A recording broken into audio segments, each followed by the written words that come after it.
맛있는 미술, 재미있는 미술, 보이는 미술, 삶의 미술 한 스푼 넣어가세요. 아트팟 7회 금주 아트팟이 만나러 나갑니다에서는 이세연 작가의 파주 작업실과 갤러리를 찾았습니다. 미메시스 뮤지엄의 김태우 개인전 사라진 풍경, 대한공간 루프에서 열리고 있는 강영민 개인전 금지된 사랑. 이번 주 인사이드 아트마켓의 주제는 낙찰률 100% 자선경매입니다. 마지막으로 파주 로갤러리의 소풍전을 찾았습니다. 아트팟 7회 시작합니다.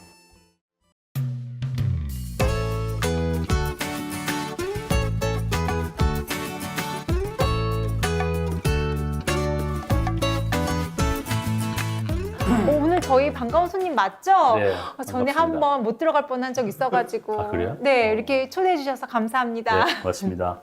여기는 그냥 놀이터인데 네. 물론 저 작업실이기도 하지만 언제든 오셔도 제가 커피나 밥은 안 사더라도 네. 제가 싸들고 오겠습니다. 네, 싸들고 오시면 네. 제가 이거 아, 환영하고 감사합니다. 두 손으로 꽝 이렇게 네. 작가의 이제 갤러리 오너의 이제 오. 그 무엇보다 중요한 이름 건물주. 주님 짜잔.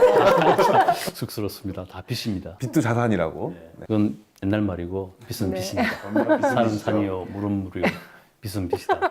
아, 빚 때문에 힘들어요. 예전에 인터뷰할 때 그 이세연 작가가 그 작가는 배고파야 된다라는 편견에 아주 강하게 비판을 하셨던 기억이 납니다. 그 말은 사실 똥이죠. 네. 사실 19세기에나 소통이 되었던 단 몇 명의 작가, 인류 역사상 가난했던 예술가가 과연 몇 명이나 있었을까요? 레오나르도 다빈치, 렘브란트, 그들이 가난했나요? 절대 가난하지 않았거든요. 그런 맥락으로 본다면 지금 현대 작가들 글로벌 아티스트의 작업실에 가보세요.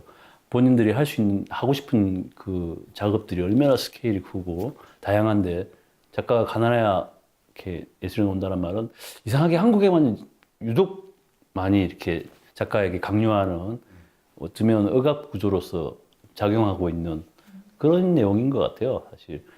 물론 이제 작가가 사실 생각해 보시면 작가들은 시대를 담는 그런 굉장히 중요한 사명이잖아요. 어떤 구시대의 패러다임을 비판하고 새로운 패러다임을 제공하는 역할을 하는 게 작가인데 그 역할을 좀 더디게 하고 못하게 하고 하려고 하는 지배 논리 같은 그런 내용인 것 같아요. 그래서 저는 이게 거대한 사기인 것 같은데 지배 계급이 피지 계급에서 제일 위험하게 느끼는 게 뭘까 하면은 자기를 비판하는 게 사람들이 힘을 얻는 거거든요. 그리고 작가들은 그게 가능한 사람들이라고 생각을 하는 거지. 그래서 작가들이 가난해야 자기들에 대해서 어떤 표현들을 하는 걸 막을 수 있다. 그리고 사실은 저는 특히 우리나라도 그렇다고 생각하는데 블랙리스트도 그런 거지만 블랙리스트가 꼭 아니더라도 이런 식의 인식들은 지속적으로 있어 왔고 현재에도 존재한다라고 생각을 해요. 가난해야 예술을 논다는 말하고 가난함에도 불구하고 예술론을 불태운 사람하고는 정말 백지장 않는 차이지만 단 하나의 차이지만 완전히 보는 관점이 달라지는 거거든요. 물론 이제 뭐 한국에 보면 가난한 게 당연한 것처럼 여기고 마치 내가 가난하니까 위대한 예술가인 것처럼 착각하는 사람들도 사실은 있어요. 그것도 굉장히 그 패러다임에 자기도 모르게 젖어 있어서 그게 당연한 것처럼 받아들이고 내가 돈 얘기하면 나를 좀 이상하게 바라보겠지. 내가 손해보더라도 내가 정당하게 권리를 주장하고 이게 아니라고 이야기하는 게 마치 순수하지 못한 것처럼 얘기되어지고 하자되어지고 스스로 자기 검열을 하는 거죠. 내가 돈에 대해서 얘기하면 나는 예술가가 아닌가? 일종의 자기 검열이거든요. 근데 그런 것들을 계속 작가에게 심어줌으로 인해서 계속 작가들이 가난해야 된다고 생각하고 또 가난하게 산다는 게 너무 억울하잖아요. 왜 작가들은 가난하게, 물론 이제 자본주의 시스템에서 뭐 굉장히 돈과 관련 없는 그 예술 활동을 하는 게 가난할 수밖에 없는 구조이지만 그렇다고 해서 그게 꼭 가난해야 된다고 이렇게 해야 된다는 건 아니잖아요. 물론 더 제도적으로 작가들이 좀 더 좋은 작업을 할 수 있는 주변 환경을 만들고 시스템을 만드는 게 꼭 필수한 요건임에도 불구하고 단지 가난해야 된다 그런 패러다임 때문에 그런 개선의 노력을 하지 않는다는 건 정말 불행한 일이죠. 그 우리가 파주에 왔으니까 로우 갤러리에 대한 이야기를 안 할 수가 없어요. 근데 갤러리 이름도 그렇고 아마 생각하고 계신 미션이 있을 것 같은데. 좋은 갤러리를 지향하는 건데요. 좋은 공간은 무엇인가에 대한 일종의 하도 같은 거예요. 제가 늘 생각하는 게 지금 우리가 생각하고 있는 좋은 갤러리들은 일반적으로 스테레오타입이 있잖아요. 그러니까 거대하고 자본이 많이 투자가 되고 좋은 전시를 하고 잘 팔아주고 뭐 좋은 작가들을 많이 데리고 있는 이런 여러 가지 어떤 그 딱 정해져 있는 룰이 있다고 한다면 저는 거기에 좀 대한 좀 다른 생각들을 좀 제공하고 싶은 게 예를 들어서 어린아이에게 그 놀이터가 어떤 좋은 놀이터냐고 이야기한다면 모든 어린아이들이 다 똑같은 질문을 받더라도 똑같은 대답을 하지 않으리라고 봐요. 그 아이가 자라온 환경이라든가 뛰어노는 공간이라든가 이렇게 경험의 어떤 그런 방식에 따라서 노는 행식에 따라서 그 굉장히 다른 대답이 나올 것 같아요. 만약에 바다에서 자란 애들은 바다가 비치가 파도가 본인에게 가장 좋은 놀이터였고 산에서 자란 아이들은 나무라든가 뭐 냇가라든가 뭐 그런 것들이 자기한테 가장 좋은 놀이터였다고 이야기가 나올 것 같은데 작가에게도 그런 다양한 놀이터가 좀 필요한 것 같아요. 그러니까 자기 그림의 취향에 따라서 아니면 자기 성향에 따라서 좀 다양한 공간에서 다양하게 좀 펼쳐질 수 있는 그런 놀이터 같은 공간을 좀 제공해 주면 안 될까라는 생각을 해서 제 갤러리는 갤러리가 아니라 그냥 놀이터, 말할 때는 놀이터라고 이야기해요. 그래서 그렇게. 올해 말고 내년 같은 경우는 저희 갤러리 지향하는 게 추, 목표가 추, 드롬, 사악함, 현대사에서 터부시하고 있는 그런 추에 대한 미에 집중해서 다뤄보려고 지금 생각하고 있습니다. 미술계에서 자기 영역이 생기면 현실을 안주하신다거나 보수화되시는 그런 작가분들을 많이 뵙거든요. 근데 그러지 않으신 것 같아서 저는 되게 좋았던 것 같아요. 제가 좀 철이 없죠. 네, 아니요. 그렇습니다. 저도 안주하고 싶은데 네. 사실 안주하려고 노력해요. 저도 이제 나이가 50이 넘어서. 근데 작업할 때는 좀 약간 늘 초심을 잃지 않으려고 이렇게 그런 노력을 많이 해요. 그러니까 좀 더 세상을 냉정하게 바라보고 하고 싶은 말은 꼭 해야겠다. 전성적으로 하고 싶은 말을 못하고 살면 좀 병이 되는 스타일이라서 조금 약간 안주는 하고 싶지만 네. 할 말은 하고 살자 뭐 이런. 그래서 조금 삐딱하게 보이나 봐요. 네. 계속 이렇게 저희들의 편견을 깨주시는 그런 삐딱한 시선으로 계속 작업해 주시면 너무 감사할 것 같습니다.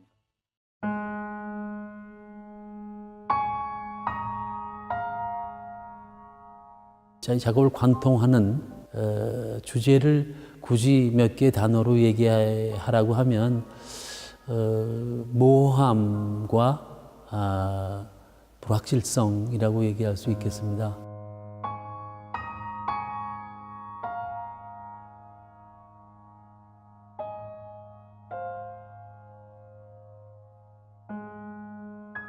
단초만 제공을 하고 제 작품을 보는 분들이 각자의 생각으로 상상을 해서 그 그림을 이해하거나 이렇게 해석하기를 이렇게 바라는 쪽입니다.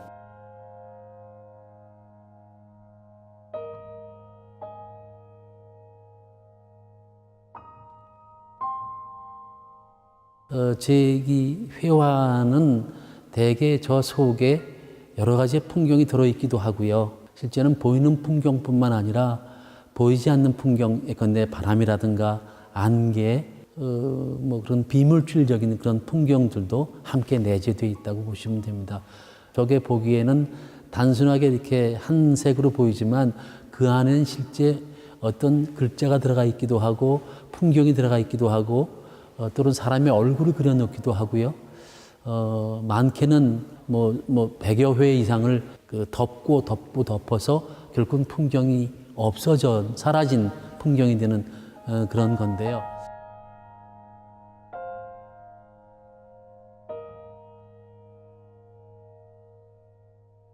저 하나의 단위가 무슨 그림이 될 수 있겠지만 그것들이 모여서 만드는 어떤 그런 모양이라고 할까요? 그것들은 각자 보는 이들이 각자 느끼는 대로 저는 느끼기를 바랍니다. 그래서 어떤 분들은 저걸 보고 나무숲이라고 하는 분들도 있고 어떤 분들은 도시 같다고 얘기하는 분들도 있고 또 어떤 분들은 무슨 묘비 같다고 얘기하는 분들도 있습니다. 그건 뭐 각자의 상상 속에 저는 맡기고 어느 것이 정답이라고 저는 생각하지 않습니다.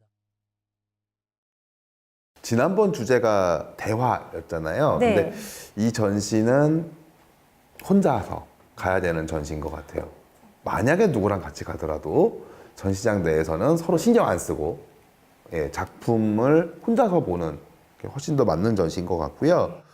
작가가 어떤 구체적인 메시지를 전달하고 그걸 어떻게 이해할까 보다는 내가 이 작품을 보고 나는 무슨 생각을 하고 있지? 라고 생각하는 게 오히려 맞는 전시가 아닌가 싶습니다. 그 이 미메시스 뮤지엄은 자연광 중심이에요. 인공광이 아니라. 그래서 그리고 이제 작품에도 펄이 들어간 안료를 사용했기 때문에 자연광이 조금씩 바뀌잖아요. 그때마다 작품이 미세하게 변화를 합니다. 그리고 주어진 작품에 대해서 저마다의 생각으로 상상하자. 네. 이런 식의 작가 입장도 아주 재밌어요. 네, 아예 제목이 하나도 없어요. 제목이 뭐예요? 물어보면 알아서 상상하시는 게 제목입니다. 이렇게 답변하시더라고요.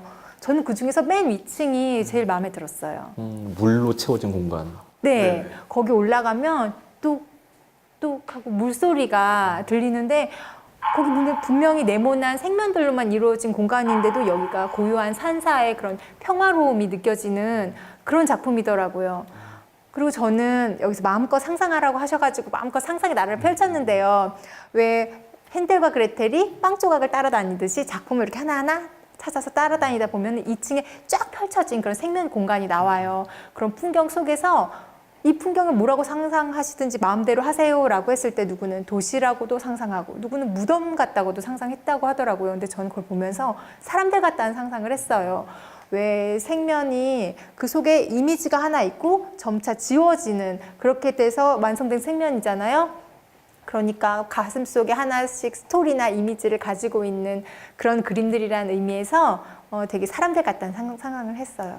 사실은 이렇게 설명이 없고 제목도 없으면 사람들이 전시에 대해서 불친절하다 라고 하는 경우도 실제로 있어요. 전시, 그래서 왜 이렇게 만들었냐라고 이렇게 불평을 하시는 분도 실제로 계시고.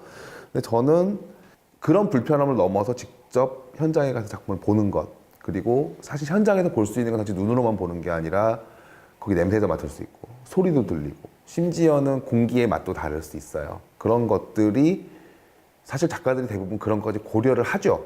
그렇기 때문에 현장에서 전시를 보는 것과 지금 이 방송을 보고 계시는 분들도 화면으로 이걸 보는 것과는 전혀 다르다라는 점을 꼭 한번 생각하셨으면 좋겠습니다.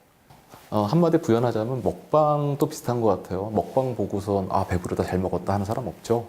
미술 정보 저희 아트팟 이 프로그램 보신 다음에도 진짜 맛을 보기 위해서는 전시장 가서 직접 작품을 보는 게 중요하다는 생각이 듭니다. 맞아요. 그리고 여기가 비세미술관이라서 일몰 시간에 따라서 클로징 시간이 틀리더라고요. 요즘 가면은 한 5시면 문 닫는다고 해요. 잘 알아보시고 가시고 또 전시가 끝나고 딱 나오면 막 억새길이 있고 단풍나무에서 단풍이 막 비가 돼서 쏟아지고 너무 마음이 이 풍경을 뭐라고 설명을 드려야 될지 모르겠는데 직접 가서 경험하시는 게 최고입니다.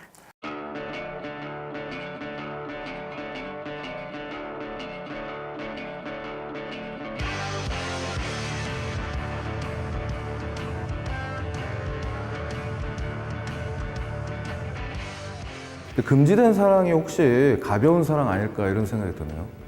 보통 우리는 사랑은 진지하게, 진정하게 해야 된다고 생각을 하고 그런 사랑에 대한 판타지가 있는데 어떻게 하면 더 가볍게 사랑을 할 수 있을까? 이게 시대 정신 아닐까 싶어요. 네.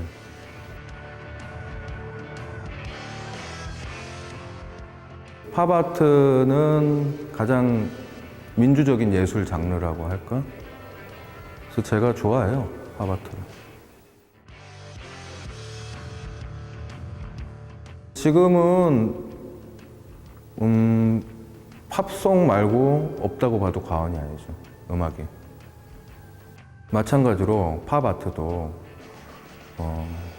지금 모든 보이는 이미지들이 전부 다 이 자본주의 대중 소비 사회에서 나온 이미지들이기 때문에 전부 다 팝아트의 영역이라고 보는 거죠, 저는.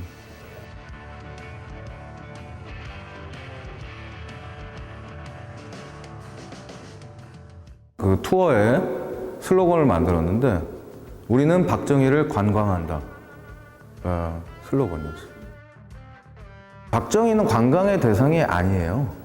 박정희는 숭배나 혐오의 대상이지, 혹은 두려움의 대상.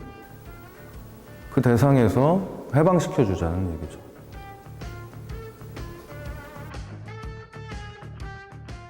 짜릿하고 재밌죠. 그렇게 어목할 때 뭔가 남들 안 하는 걸 한다는 게. 저는 오히려 나중에 박근혜 대통령 탄핵당했을 때 너도 나도 다 투사가 된 그 상황이 더 두려웠어요.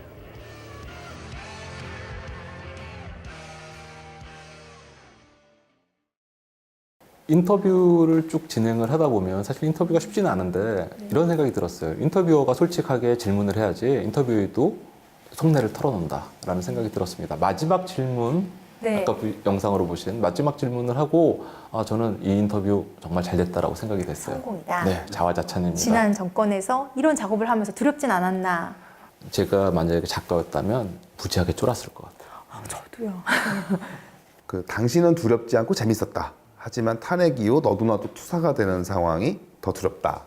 예, 저는 이게 강영민이라는 작가가 가지는 어떤 선을 딱 보여주는 정리가 잘 된 말이라고 생각하는데, 사실은 작품들을 이렇게 하나하나 보고 있으면 작품들은 이 대상들을 최대한 예쁘게 그려내려고 노력한 작품들이에요. 네. 사실은. 네, 근데 아무리 예쁘게 그려도 보기 싫은 게 있더라고요. 그렇죠. 그런 게 있을 수도 있죠. 하지만 강영민 작가가 작업을 하는 방식 자체는 기본적으로 그 대상에서 예쁜 지점들을 끌어내는 방식이에요. 사실 그게 팝아트 단순화시키면서 뽑아내는 게 팝아트의 기본적인 방식이기도 하고, 그리고 사실 리액션은 우리한테서 나오는 거죠. 그렇죠. 그 작품이 그 자체로 혐오나 분노나 이런 걸 그리고 네. 있지는 않아요. 근데 그걸 보는 내가 혐오하고 그렇죠. 그걸 보는 내가 분노하죠. 사실 그거는, 그리고 강영민 작가가 저는 그래서 일종의 뭐랄까 거울벽 같은 걸 만들어주고 있는 게 아닌가. 그러니까 내 안에 있는 이 그림의 대상들, 네, 그분들을 그려내는 상을 이제 하나 만들어주고, 사실 그거에 대한 반응은 내가 하고 있는 거죠. 은구 작가는 전시 보러 간 날이 제가 촬영하러 가기 2시간 전에 가셨더라고요. 네. 근데 가서 SNS에다가 막 올렸어요. 저 루프 다녀왔는데요.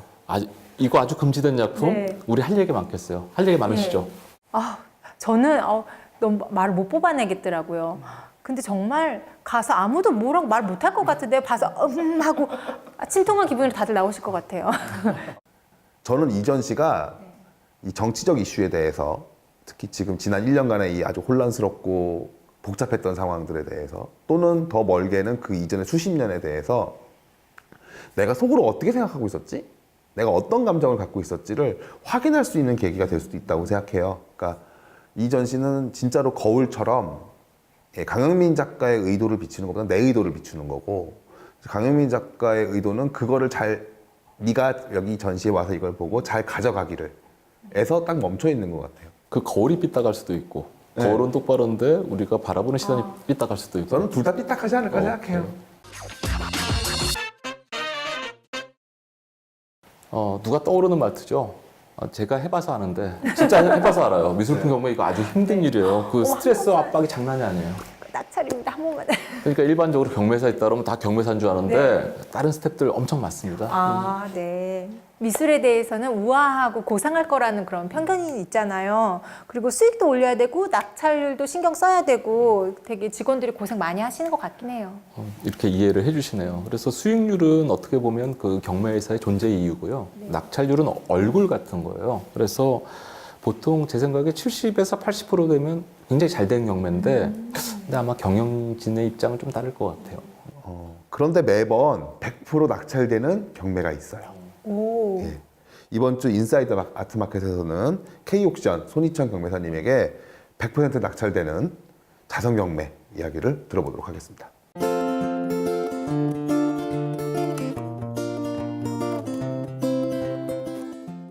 매번 100% 낙찰되는 경매가 있습니다. 그것은 다름 아닌 자선 경매인데요. 사랑 나눔 경매라고 타이틀이 붙여진 이 자선 경매는 K옥션이 설립된 이후 2008년부터 실시해 왔고요. 2014년까지는 현장 경매로, 2015년부터는 온라인 경매로 진행이 되고 있습니다. 아마도 제 옆으로 도표가 보이실 텐데요. 보시다시피 매년 100%라는 경이적인 낙찰률을 기록하고 있습니다. 도대체 어떤 이유로 이런 좋은 결과가 나오는 걸까요? 물론 저희 자선 경매는 일반 거래가의 30에서 50% 선에서 경매를 시작하는 것도 매력적이지만 저는 또 다른 각도에서 생각해 보았습니다. 첫 번째는 위탁자 분들의 사랑인데요.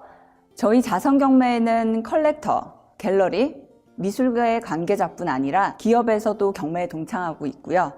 많은 작가분들도 본인의 작품을 출품하며 사랑 나눔의 힘을 보태주고 있습니다.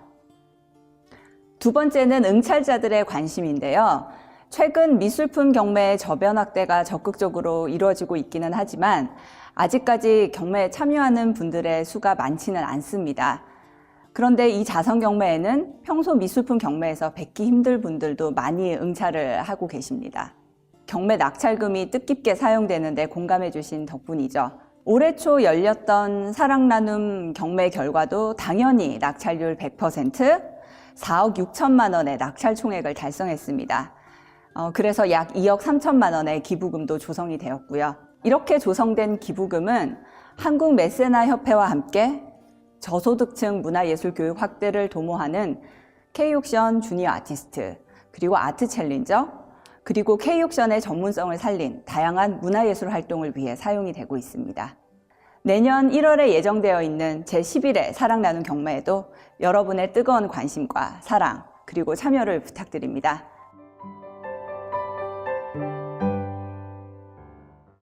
아트팟이 만나러 나갑니다에서 만난 이세연 작가 다시 모셨습니다.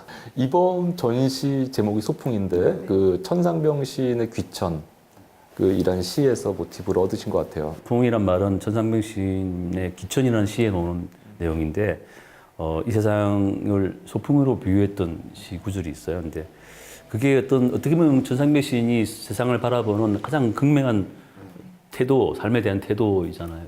옛날에 안기부 때 고문도 당하시고 또 그렇게 삶에 대해서 이렇게 무소유의 어떤 삶을 사신 분임에도 불구하고 세상을 소풍이라고 이야기했다는 측면에서 굉장히 감명이 깊더라고요. 가슴에 와닿는 게 있고 요즘 약간 그런 생각이 많이 나더라고요. 삶에 대한 태도, 이게 작가에게 굉장히 중요한 모티브가 아닌가라는 생각이 들어서 저와 비슷한 어떤 삶에 대한 태도, 삶을 좀 더 아름답게 보려고 하고 소풍처럼 이렇게 어떤 즐거움이라든가 애정, 관심 그런 것들을 가지고 있는 작가와 함께 전시를 해보고 싶어서 그 천상병 시인의 기천에서 나오는 소풍에 모티브를 해서 전시를 하게 됐습니다.